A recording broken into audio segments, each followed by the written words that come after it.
ನನಗೆ ಅನಿಸುವಂಥದ್ದು ಸನ್ಮಾನ್ಯ ಸಿದ್ದರಾಮಯ್ಯನವ್ರದ್ದು ಪ್ರೆಸ್ ಮೀಟಲ್ಲಿ ಹೇಳಿದ್ರು, ಬಹಳ ದೊಡ್ಡದಾಗಿ ಹೇಳಿದ್ರು. ನಾವು ಹಾಡು ಯಾವ್ದು ಹೇಳಿದ್ದು? ಏನಿಲ್ಲ ಏನಿಲ್ಲ ಏನಿಲ್ಲ ಏನಿಲ್ಲ ಅದಕ್ಕೆ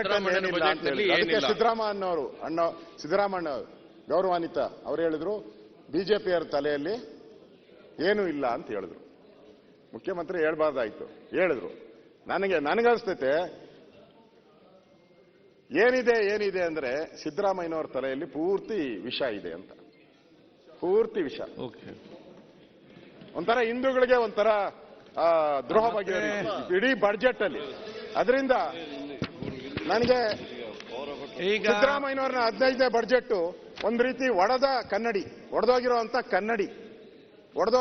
ಕನ್ನಡಿ ಪ್ರತಿಬಿಂಬ ಪ್ರತಿ ಚೂರಲ್ಲೂ ಕಾಣ್ತಾ ಇದೆ. ಆದ್ರೆ ಅದರಲ್ಲಿ ಪೂರ್ಣ ಅಂತ ಏನು ಅನ್ಸೋದೇ ಇಲ್ಲ. ಒಡೆದೋಗಿರೋ ಕನ್ನಡಿ ತರ ಕಾಣಿಸ್ತಾ ಇದೆ ಅಲ್ಲ, ಅದರಲ್ಲಿ ಏನು ಪ್ರತಿಬಿಂಬ ಕಾಣ್ತಾ ಇಲ್ಲ. ಹಣ ಕೊಟ್ಟಂತೆ ಮಾಡವ್ರೆ, ಆದ್ರೆ ಯಾವುದಕ್ಕೂ ಪರಿಹಾರ ಸಿಗ್ತಾ ಇಲ್ಲ, ದೂರದರ್ಶತ್ವ ಇಲ್ಲ. ಸಾಲದ ಹೊರೆಯನ್ನ ಪ್ರತಿಯೊಬ್ಬ ಕನ್ನಡಿಗರ ಮೇಲೆ ಹಾಕಿದ್ದಾರೆ. ಬಡ್ಜೆಟ್ ಅಲ್ಲಿ ಏನೋ ಒಂದು ಒಳ್ಳೇದಾಗುತ್ತೆ ರಾಜ್ಯಕ್ಕೆ ಅಂತ ತಿಳ್ಕೊಂಡಿದ್ರಿ. ಇಡೀ ಬಡ್ಜೆಟ್ ಬಡವರ ವಿರೋಧಿ ಆಗಿದೆ, ದೀನ ದಲಿತರ ವಿರೋಧಿ ಆಗಿದೆ. ಕಳೆದ ಬಾರಿ ಬಡ್ಜೆಟ್ ಅಲ್ಲೂ ಕೂಡ 14,000 ಕೋಟಿ ದೀನ ದಲಿತರ ಹಣ ತೆಗೆದುಕೊಂಡಿದ್ದೀರಾ. ಒಟ್ಟಾರೆ ಈ ಬಡ್ಜೆಟ್ ಒಂದ್ ರೀತಿ ಹಿಂದೂಗಳಿಗೆ ದ್ರೋಹ ಬಗೆಯುವಂಥದ್ದು, ಒಂದ್ ರೀತಿ ವಿಷಪೂರಿತವಾದಂತ ಬಡ್ಜೆಟ್ ಅಂತ ನನಗೆ ಅನಿಸಿದೆ.